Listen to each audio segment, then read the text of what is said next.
Hi, guys. Exciting news for season 4. The Thrive Tribe newsletter is for everyone and it's free. To sign up for our newsletter and to get more out of Chasing Brighter and engage with our amazing community, go to chasingbrighter.com/newsletter to get the latest updates. And every month we have freebies, so check it out.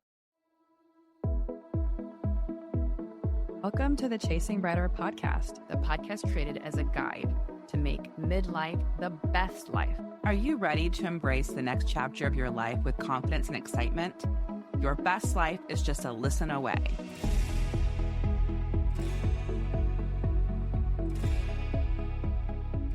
Hi, guys. Welcome to our final October episode. We've been focusing this month on confidence, which is so fun because Kelly and I think that midlife really is the time where we can live our best life. And we love trying to help other women live their fullest lives. And so to close our series out, today we really are learning how to build confidence through self-connection, which is something that's really close to our hearts. When is the last time, Jess, that you felt completely comfortable in your own skin? No editing, no shrinking, no apologizing. I would say for myself, I literally have to answer this. Oh, yes, okay. I would say for myself. I recently started a new project at work, and I did like a kickoff call, and I've done the same thing over and over, and I just sort of I kept it light. I keep it simple. I actually did 2 weeks, 2 back to back, and it was completely different projects. But it's like I've been around the block and I was very prepared for it. And I felt completely comfortable and confident. And I didn't even think about it. It's like that they talk about like that flow state, right? Like you're just in it and you're going, and I'm not worried about anything. And when I got done with that call, one of my colleagues was like, wow, you did such a great job. And I was like, thanks, but I didn't think about it at all. I just kind of was in my moment. Yeah. I think it's funny. So I've launched another podcast, Healing is my hobby in the mental health space. And when you and I, tell me your thoughts on this, when you and I launched Chasing Brighter, I feel like it was a soft launch. And we were like, you and I just had a podcast and we weren't telling anybody about it. And so now I'm like, hey, there's a new podcast, new podcast. And when we were back with our family in Kansas, Gabby was like, if you say Chasing Brighter one more time, I kept saying like, oh, we talk about that in my podcast, Chasing Brighter. And so I think I'm just feeling more confident in any project I'm involved in. And I'm not hiding it, and I just don't I'm releasing it and letting it go, and I don't feel self-conscious about it, where I'm just I'm just unapologetically me, and I'm just trying to do my thing. And so love me, hate me, whatever it is, if I feel good about it, then that's my reality. I love that. It's about kind of like discovering who you are. I think that's what is such a fun thing about moving into midlife, right? Is us kind of we're rediscovering who we are, and we're able to stand with our truth unapologetically and just be who we are. Yeah. And it's kind of fun in that way because maybe up until that moment, we're spending our time trying to fit in, trying to find something. Whereas now I feel like either it's my vibe or it's not. And sometimes things morph and you think somebody's not your vibe and you get to know them. But I'm not looking at it as there's something wrong with me. Right? Yeah. I'm looking at it as there's nothing wrong with me. I'm not connecting with that person, and I'm just going to move on. Yeah. Yeah. Letting things go. And I think we're bringing all the tools that we've talked about this month together. Because like you're saying, true confidence doesn't come from outside, right? It starts with the relationship with yourself. And self-connection is tuning into your needs, your values and desires rather than looking outward. So like you're saying, if someone doesn't vibe with me, that's okay because my values are internal. I don't need external validation to tell me who I am. right? People often think that confidence is about being loud, bold, fearless, but it's being grounded in yourself. And just like you're saying, so then you show up authentically. Do you have a moment where you feel like your confidence shifted? Mm, let me think of this. Well, I think, even owning or like doing this podcast itself, Jess, like a lot of what even these episodes, we're spending all this time researching a topic and really learning a lot about stuff. Some things we know, some things we don't know. I feel like what I've learned is that I can learn quickly and become very confident in a lot of knowledge about stuff. And it kind of goes back to learning like it's not really faking it till you make it. It's really kind of channeling who I am, what I know, how I can learn from this and weave it into my authentic self. And I think part of that is just I've learned who I am, right? Part of that's like learning who you are and what you're capable of. I don't know if that makes sense. Yeah, no, I think it does. And I think I go back to Glennon Doyle's book Untamed, where she talks about tapping into your knowing. Yes. And I think for me, introspection has helped me to not take things personally. I go back to that book, The Four Agreements, and in there they talk about like you're the director of your own movie, like you create your own reality. And when you take things personally, you're allowing other people to tell you who you are. So that self connection is where you tell yourself who you are. And I think because of that, like when we say confidence isn't being loud, right? It's being grounded. And so then I feel like I'm externally quieter and I'm more impeccable with my word. And because I am talking less, when I do speak, I feel powerful, right? I feel that my words have power because I'm impeccable with my word. And I think that really helps me. Just the introspection helps me remember who I am, being quiet in myself. And so then when I do decide to talk, it's with confidence and authenticity. I love that. So, how do you know you're disconnected from yourself, right? How do you know? So, we're going to give you some examples and just kind of run through them. And one is constant people pleasing, which is something we talked about in our previous episode. Another is feeling drained because you're living for others. Having negative self talk or feeling like you don't measure up. Numbing with distractions instead of tuning in. We talked a lot about this. I had been doom scrolling a lot, and I've really stopped that after we had an episode about doing a values audit. So tuning into myself really helped. When we think about all of these examples, these aren't signs that you're broken, right? These are just red flags or signals that your inner compass is calling you home, and it's time to just take a moment and tap back into yourself. I had a moment this weekend. This weekend was the St. Helens Carnival.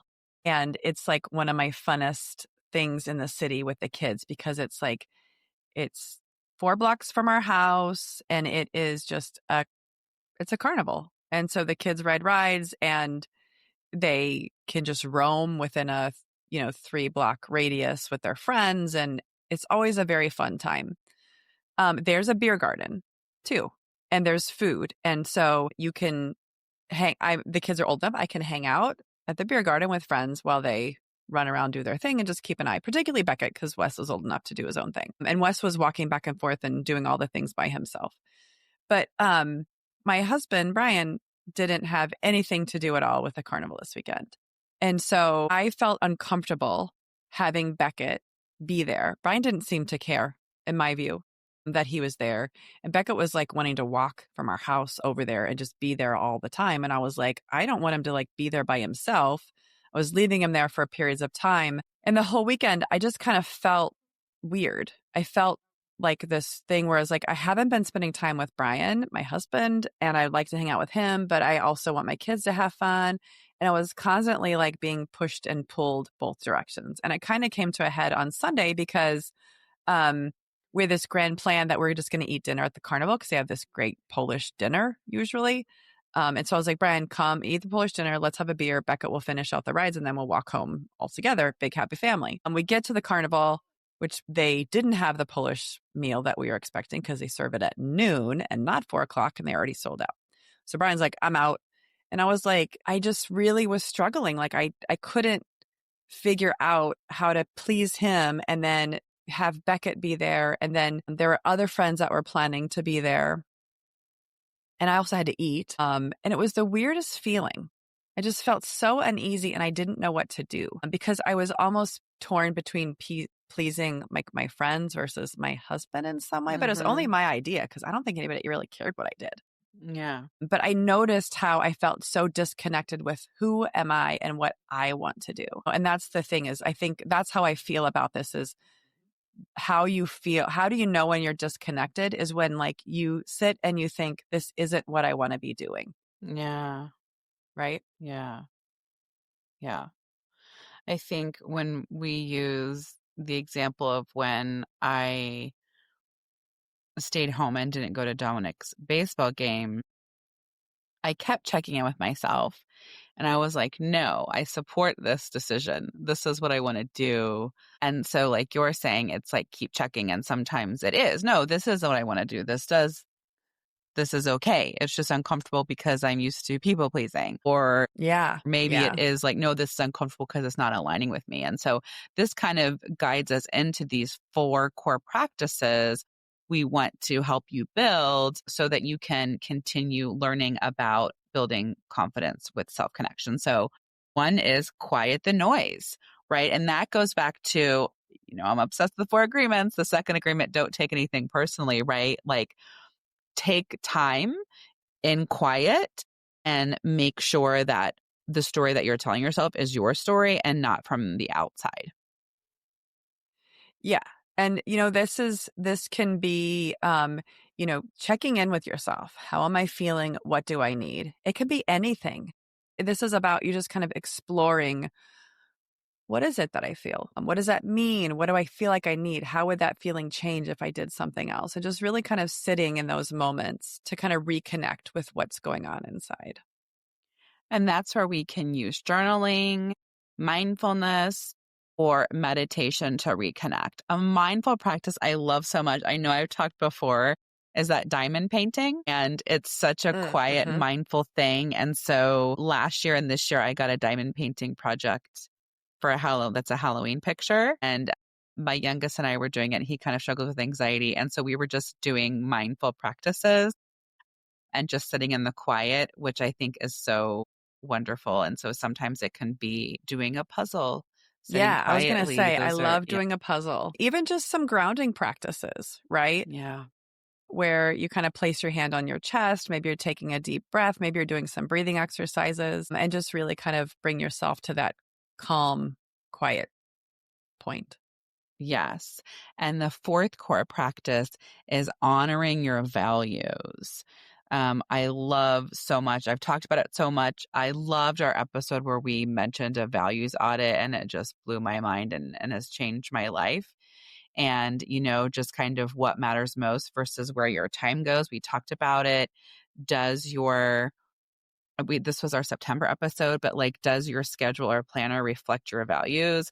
And I had talked about how I was really doom scrolling every day. And I felt like for 4 hours, my time was being sucked away. And by really sitting and thinking about whether my time reflected my values has changed much of my afternoon routine. Yeah. And, if you do any research on this, what Jess and I learned is that at the end of the day, confidence grows when our actions are aligned with our values. And so Yeah. that's why we really talk a lot, especially this season, I think, about values and about checking your values and figuring out what does truly matter to you. It can be silly, it can be deep, but really just like what is important to you now. Yeah. And I think create a confidence file, maybe in the notes section of your phone in your journal of compliments, achievements, moments you're proud of. This season has been a lot of big changes for my private practice. And so I'm trying to let myself accept it, let things soak in, and allow yourself to celebrate wins and be excited about it. Yeah. I love celebrating wins. I think that's a really important one. My mother-in-law, Doris, is somebody who really inspired me. What I've learned from her is that she was always about finding ways and reasons to celebrate. And I think that's really important. And frankly, none of us do it enough. Yeah. It's very important. It's honestly, I think this is where you notice and you honor your own growth by Yeah. celebrating those wins. Yeah. Doubt will creep in, and that's okay. That's why it's great to keep these core practices that we've talked about to help kind of explore what happens when doubt creeps in. And like we've talked about so many of these episodes this month, continuing to set those boundaries, say no with love, and recognize and tell yourself that boundaries are a practice of self-connection. Yeah, I think this idea of saying no with love is really a good way to kind of put it, right? Which is like, thank you so much. I would love to. I wish I could, saying it in a way instead of saying like F no or something else, Yeah. but really sort of like, continuing to spread with that, even though you're maybe not telling somebody what they want to hear. Yes.